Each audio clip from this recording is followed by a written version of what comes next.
ನಮಸ್ಕಾರ. ಇದೀಗ ನೀವು ನೋಡ್ತಿದ್ದೀರಾ ಉಪ್ಪೆ ನ್ಯೂಸ್. ನಾನು ನಿಮ್ಮ ಪ್ರಿಯಾ. ಇನ್ನು ಕರ್ನಾಟಕ ರಾಜ್ಯ ಪದವಿ ಕಾಲೇಜುಗಳ ಅತಿಥಿ ಉಪನ್ಯಾಸಕರ ಸಂಘ ಪೇದರ್ ವತಿಯಿಂದ ದಿನಾಂಕ 23/11/2023ರಿಂದ ಅನಿರ್ದಿಷ್ಟಾವಧಿ ಹೋರಾಟವನ್ನು ಜಿಲ್ಲೆಯಲ್ಲಿ ಕೈಗೊಂಡಿದ್ದೇವೆ. ಇನ್ನು ಇಂದಿಗೆ 24ನೇ ದಿನಕ್ಕೆ ಕಾಲಿಟ್ಟಿದ್ದು, ಸರ್ಕಾರದ ಗಮನ ಸೆಳೆಯಲು ದಿನಾಂಕ 18/12/2023ರಂದು ಸೋಮವಾರ ಸಾಯಂಕಾಲ 6 ಗಂಟೆಯಿಂದ ಜಿಲ್ಲಾತಿಥಿ ಉಪನ್ಯಾಸಕರ ಸಂಘದ ವತಿಯಿಂದ ಬಸವೇಶ್ವರ ವೃತ್ತದ ಮುಖಾಂತರ ಪ್ರಾರಂಭಿಸಿ ಭಗತ್ ಸಿಂಗ್ ವೃತ್ತ, ಅಂಬೇಡ್ಕರ್ ವೃತ್ತದ ಮುಖಾಂತರ ಸಾಗಿ ಜಿಲ್ಲಾಧಿಕಾರಿಗಳ ಕಚೇರಿವರೆಗೆ ಮೆರವಣಿಗೆ ಸಾಗಿಸಲಾಗಿದೆ ಅಂತ ನಿರ್ಧರಿಸಲಾಗಿದೆ. ಇನ್ನು ಈ ಪಂಚಿನ ಮೆರವಣಿಗೆಯಲ್ಲಿ ಸುಮಾರು 100 ಅತಿಥಿ ಉಪನ್ಯಾಸಕರು ಭಾಗವಹಿಸುತ್ತಿದ್ದಾರೆ. ಆದ್ದರಿಂದ ತಾವುಗಳು ಪಂಚಿನ ಮೆರವಣಿಗೆಗೆ ಅನುಮತಿ ನೀಡಿ ಸೂಕ್ತ ವ್ಯವಸ್ಥೆಯನ್ನ ಕಲ್ಪಿಸಿಕೊಡಬೇಕು ಅಂತ ವಿನಂತಿಸಿಕೊಳ್ತೇವೆ ಅಂತ ತಿಳಿಸಿದ್ದಾರೆ. ಇನ್ನು ಈ ಸಂದರ್ಭದಲ್ಲಿ ಅನಿಲ್ ಕುಮಾರ್ ಶಿಂದೆ, ಬಸವರಾಜ್ ಶೇರಿ, ಚಂದ್ರಕಾಂತ್, ಬಾಲಾಜಿ, ಧನರಾಜ್ ಇನ್ನಿತರು ಉಪಸ್ಥಿತರಿದ್ದರು.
ಇದಕ್ಕಾಗಿ ಹೋರಾಟ,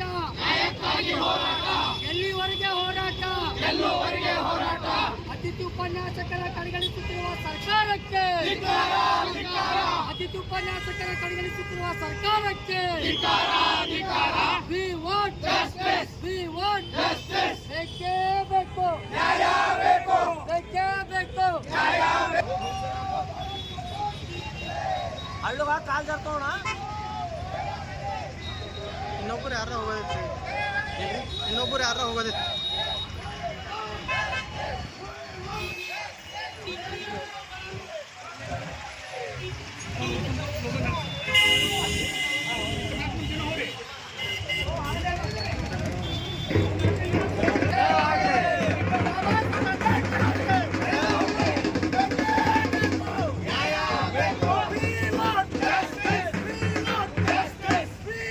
Justice!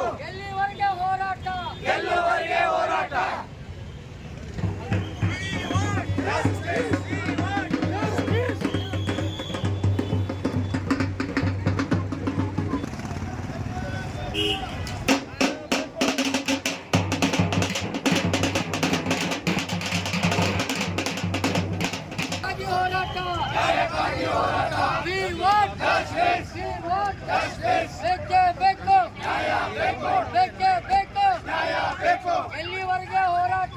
ಎಲ್ಲಿವರೆಗೆ ಹೋರಾಟ? ಎಲ್ಲಿವರೆಗೆ ಹೋರಾಟ? ಎಲ್ಲಿವರೆಗೆ ಹೋರಾಟ? We want justice. We want justice. ಏತಕ್ಕಾಗಿ ಹೋರಾಟ? ನ್ಯಾಯಕ್ಕಾಗಿ ಹೋರಾಟ. ಏತಕ್ಕಾಗಿ ಹೋರಾಟ? ಏತಕ್ಕಾಗಿ ಹೋರಾಟ? ನ್ಯಾಯಕ್ಕಾಗಿ ಹೋರಾಟ. ಎಲ್ಲಿವರೆಗೆ ಹೋರಾಟ? ಎಲ್ಲಿವರೆಗೆ ಹೋರಾಟ? We want justice. Justice.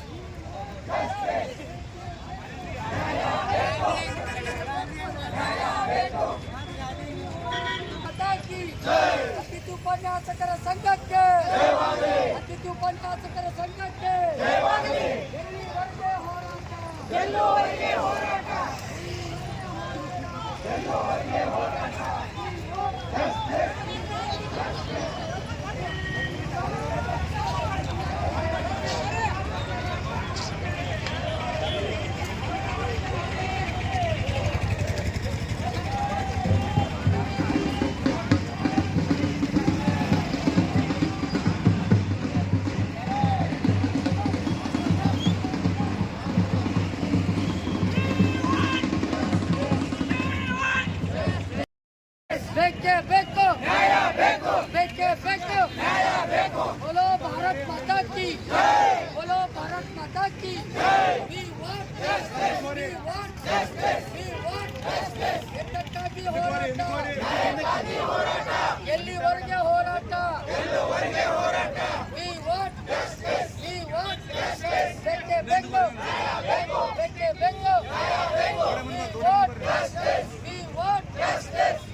Sir ready sir. ಆತ್ಮ ಎಲ್ಲ ಅತಿಥಿ ಉಪನ್ಯಾಸಕರ ಸಂಘದ ಒಂದು ಇಡೀ ರಾಜ್ಯದಂತ ಹೋರಾಟ ನಡೀತಾ ಇದೆ. ಮೊನ್ನೆ ಕೂಡ ನಾನು ಬಂದು ಜಿಲ್ಲಾ ನೌಕರ ಸಂಘದಿಂದ ಮೆರವಣಿಗೆ ಸೂಚಿಸಿದ್ದೇನೆ. ಇವತ್ತಿನೂ ಕೂಡ ಒಂದು ಪಂಜಿನ ಮೆರವಣಿಗೆ ಬಸವೇಶ್ವರ ವೃತ್ತದಿಂದ DC ಆಫೀಸ್ವರೆಗೆ ಮೆರವಣಿಗೆ ಮುಖಾಂತರ ಇವತ್ತಿನ ಸರ್ಕಾರಕ್ಕೆ ಒಂದು ಮನವಿ ಮಾಡುವ ಮುಖಾಂತರ ಏನು ಕಳೆದ 25 ವರ್ಷಗಳಿಂದ ಇವರ ಹೋರಾಟ, ಇವರ ಪರಿಶ್ರಮ, ಇವರ ನ್ಯಾಯ ಇರ್ತಕ್ಕಂಥ ಬೇಡಿಕೆ ಕೂಡಲೇ ಈಡೇರಬೇಕು. ಯಾಕಂದರೆ ಇವರು ಕೂಡ ಸರ್ಕಾರಿ ಶಾಲೆಯಲ್ಲಿ ಕಲಿತಕ್ಕಂಥ ಮಕ್ಕಳಿಗೆ ಒಳ್ಳೆಯ ರೀತಿಯಿಂದ ಬೋಧನೆ ಮಾಡಿ ಎಷ್ಟೋ ಲಕ್ಷದಿಂದ ಮಕ್ಕಳಿಗೆ ಇವತ್ತು ಸಹ ಏನಂದರೆ ಅವರಿಗೆ ಕೂಡ ಎಜುಕೇಷನ್ ಕೊಟ್ಟು ಅವ್ರಿಗೆ ಒಳ್ಳೆಯ ರೀತಿಯಿಂದ ನಾಗರಿಕ ಆಗಿ ಬಾಳಿಕೆ ಕೂಡ ಅವಕಾಶ ಮಾಡಿಕೊಟ್ಟಿದ್ದಾರೆ. ಇವರ ಒಂದು ಜೀವನ ಕೂಡ ನಡಲಿಕ್ಕೆ ಬಹಳ ಕಷ್ಟಕರವಾದ ಈ ಒಂದು ದಿನಮಾನಗಳಲ್ಲಿ ಇವರಿಗೆ ಕೂಡ ಕಾಯಮಾಗಿ ಸರ್ಕಾರ ಒಂದು ಅವಕಾಶವನ್ನು ಕೊಟ್ಟರೆ ಎಲ್ಲ ಕುಟುಂಬದವರು ಕೂಡ ಅನುಕೂಲ ಆಗ್ತದೆ, ಎಲ್ಲ ಮಕ್ಕಳಿಗೆ ಕೂಡ ಅನುಕೂಲ ಆಗ್ತದೆ. ಮತ್ತು ಏನು ಮಣ್ಣಿನ ಹೋರಾಟ ಮತ್ತು ಇವತ್ತಿನ ನಡೀತಕ್ಕಂಥ ಹೋರಾಟ ಕೂಡ ಜಿಲ್ಲಾ ಸರ್ಕಾರ ನೌಕರ ಸಂಘ ಜಿಲ್ಲಾಧ್ಯಕ್ಷರು ರಾಜ್ಯ ನಾನು ಕೂಡ ರಾಜೇಂದ್ರ ಕುಮಾರ್ ಖರ್ಗೆ ಈ ಸಂಪೂರ್ಣವಾದ ಬೆಂಬಲವನ್ನು ಕೊಟ್ಟು ಶೀಘ್ರದಲ್ಲಿ ನಾವು ಕೂಡ ರಾಜ್ಯಾಧ್ಯಕ್ಷ ಎಲೆಕ್ಷನ್ ಗಮನಕ್ಕೂ ಕೂಡ ತಂದು ಅವರಿಗೆ ಕೂಡ ಲೆಟರ್ ಕೊಟ್ಟು ಸರ್ಕಾರ ಮೇಲೆ ಇವರ ನ್ಯಾಯಯುತ ಬೇಡಿಕೆಗಳನ್ನು ಸರ್ಕಾರ ಮೇಲೆ ಒತ್ತಡ ಆಗ್ತಾ ಇರೋ ಕೆಲಸ ನಾವು ಮಾಡ್ತೇವೆ ಅಂತೇಳಿ ಈ ಒಂದು ಹೋರಾಟ ಮುಖಾಂತರ ನಾನು ಹೇಳಕ್ಕೆ ಇಷ್ಟಪಡ್ತೇನೆ. ಧನ್ಯವಾದ, ನಮಸ್ಕಾರ. ಶಾಸಕರ ಸಂಘ ಇಡೀ ರಾಜ್ಯಾದ್ಯಂತ 430 ಪ್ರಥಮ ದರ್ಜೆ ಕಾಲೇಜುಗಳಲ್ಲಿ ಪ್ರತಿಶತ 90ರಷ್ಟು ಅತಿಥಿ ಉಪನ್ಯಾಸಕರ ಮೇಲೆ ಪ್ರಥಮ ದರ್ಜೆ ಕಾಲೇಜುಗಳು ನಿರ್ಭರ ಆಗಿವೆ. ವಿಶೇಷವಾಗಿ ಸರ್ಕಾರವು ಹಲವಾರು ವರ್ಷಗಳಿಂದ ಅತಿಥಿ ಉಪನ್ಯಾಸಕರು ಕೇವಲ ಇವತ್ತಿನ ಕೆಲಸ ಮಾಡ್ತಾ ಇಲ್ಲ, ಸುಮಾರು 20-21 ವರ್ಷಗಳಿಂದ ಸರ್ಕಾರಿ ಪ್ರಥಮ ದರ್ಜೆ ಕಾಲೇಜುಗಳಲ್ಲಿ ಸೇವೆಯನ್ನು ಮಾಡ್ತಾ ಬಂದಿದ್ದೇವೆ. ಪ್ರತಿಯೊಂದು ಸರ್ಕಾರಗಳು ಬರ್ತಾ ಇವೆ, ಹೋಗ್ತಾ ಇವೆ, ನಮ್ಮನ್ನ ಖಾಯಮಾತಿ ಮಾಡ್ತೀವಿ ಅಂತ ಹೇಳಿ ಒಂದು ಗಲಕ್ಕೆ ಬೆಣ್ಣೆ ಮತ್ತೊಂದು ಗಲಕ್ಕೆ ಸುಣ್ಣ ಹಚ್ಚುವಂಥ ಕೆಲಸ ಪ್ರತಿಯೊಂದು ಸರ್ಕಾರ ಮಾಡ್ತಾ ಬಂದಿವೆ. ಆದರೆ ಇಲ್ಲಿವರೆಗೆ ನಮ್ಮನ್ನ ಜೀತದಾಳರಾಗಿ ಏನೋ ದುಡಿಸ್ಕೋತಾ ಬಂದಿದ್ದಾರೆ. ನಾವು ಸರ್ಕಾರಕ್ಕೆ ಕೋಟ್ಯಾಂತರ ರೂಪಾಯಿಯನ್ನ ಉಳಿತಾಯವನ್ನು ಮಾಡಿದ್ದೇವೆ. ಪ್ರತಿಯೊಂದು ರಾಜ್ಯಗಳು ಸರಿಸುಮಾರು 5 ರಾಜ್ಯಗಳಲ್ಲಿ ಯಾವುದೇ ಅರ್ಹತೆಯನ್ನು ಪರಿಗಣಿಸಲಾರದೆ ಅತಿಥಿ ಉಪನ್ಯಾಸಕರನ್ನ ಖಾಯಮಾತಿ ಮಾಡಿದೆ. ಯಾಕ ಸ್ವಾಮಿ? ಅಲ್ಲಿ ಶಾಸಕಾಂಗ, ಕಾರ್ಯಾಂಗ, ನ್ಯಾಯಾಂಗ ಬೇರೆ ಇದೆ, ನಮಗೆ ಸಂವಿಧಾನ ಬೇರೆ ಇದೆ, ಅವರಿಗೆ ಸಂವಿಧಾನ ಬೇರೆ ಇದೆ? ಇಲ್ಲ, ಎಲ್ಲರಿಗೂ ಸಂವಿಧಾನ ಒಂದೇ ಇದೆ. ಆ ಸಂವಿಧಾನ ಚೌಕಟ್ಟಿನಲ್ಲಿ ಕರ್ನಾಟಕ ಸರ್ಕಾರದ ಮ್ಯಾನಿಫೆಸ್ಟೋ ಮತ್ತು ಪ್ರಣಾಳಿಕೆಯಲ್ಲಿ ಅತಿಥಿ ಉಪನ್ಯಾಸಕರನ್ನ ಖಾಯಮಾತಿ ಮಾಡಬೇಕಂತಿದೆ.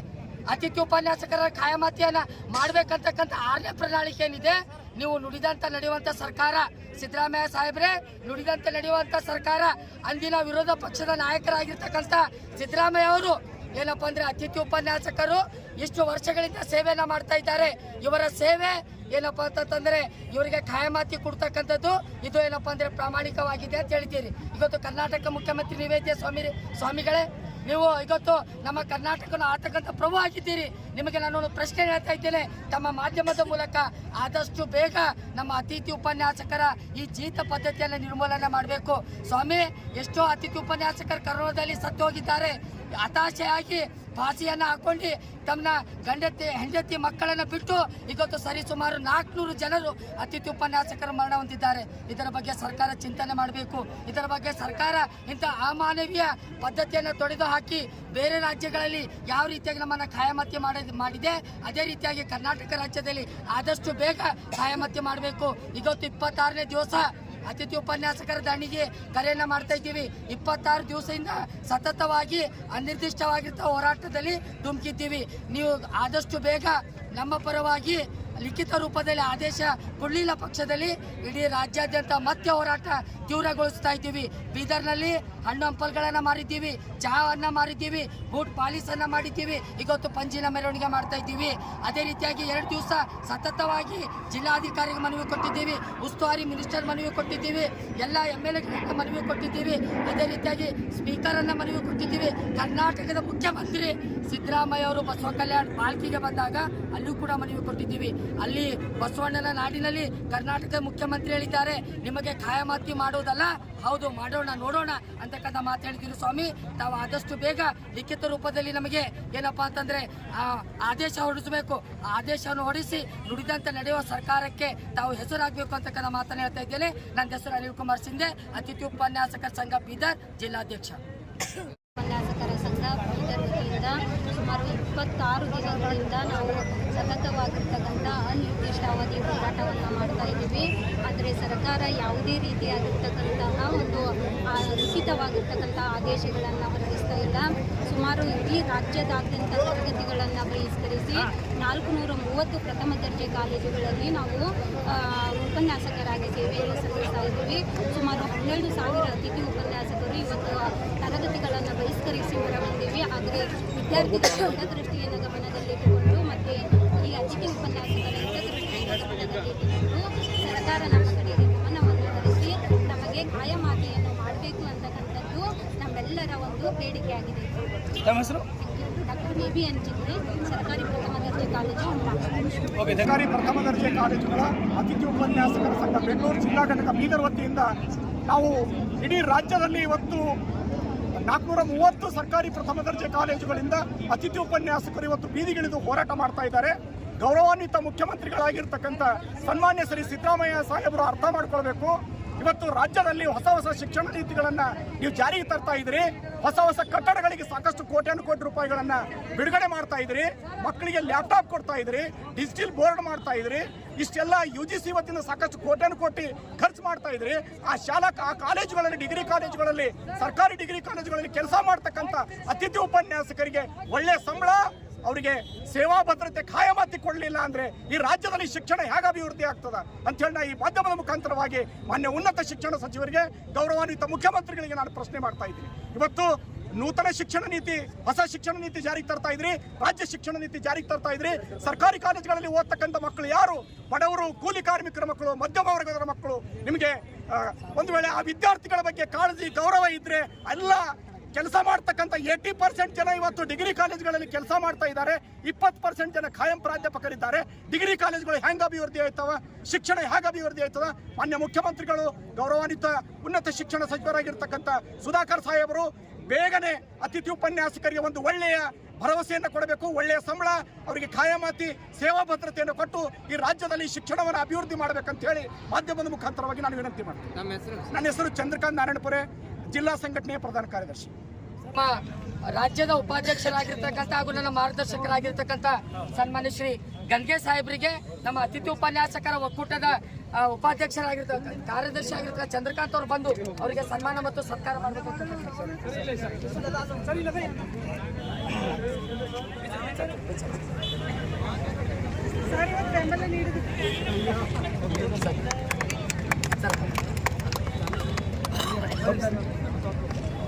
ಅದೇ ರೀತಿಯಾಗಿ ಜೋರಾಗಿ ಚಪ್ಪಾಳೆ ಹಾಕ್ರಿ ಎಲ್ಲೋ ಸರ್, ಚಪ್ಪಾಳೆ ಹಾಕಿ ದಯಮಾಡಿ. ಅದೇ ರೀತಿಯಾಗಿ ನಮ್ಮ ಸಂಘಟನೆಯನ್ನ ಯಾವಾಗಲೂ ಬೆನ್ನೆಲುಬಾಗಿ ನಮ್ಮ ಹೋರಾಟಕ್ಕೆ ಕರೆಗೆ ಒಗ್ಗಟ್ಟು ಆಗಮಿಸಿರ್ತಕ್ಕಂಥ ವಿಜ್ಞಾನ ಪರಿಷತ್ತಿನ ಬೆಂಗಳೂರಿನ ಕಾರ್ಯಕಾರಿ ಸಮಿತಿಯ ಸದಸ್ಯರು, ಮುಖ್ಯ ಗುರುಗಳು ಹಾಗೂ ವಿಜ್ಞಾನ ಪರಿಷತ್ತಿನ ನಮ್ಮ ಗೆಲುವನ್ನು ಸಾಧಿಸಿರ್ತಕ್ಕಂಥ ಸದಸ್ಯರಾಗಿದ್ದ ಬಾಬು ದಾನಿ ಸರ್ ಅವರಿಗೆ, ನಮ್ಮ ಸಂಘಟನೆ ಹಿರಿಯ ಉಪಾಧ್ಯಕ್ಷರ ಧನರಾಜ್ ಪುಳ್ಮೆ ಸರ್ ಅವ್ರು ಬಂದವರಿಗೆ ಸನ್ಮಾನ ಸತ್ಕಾರ ಮಾಡಬೇಕಂತ.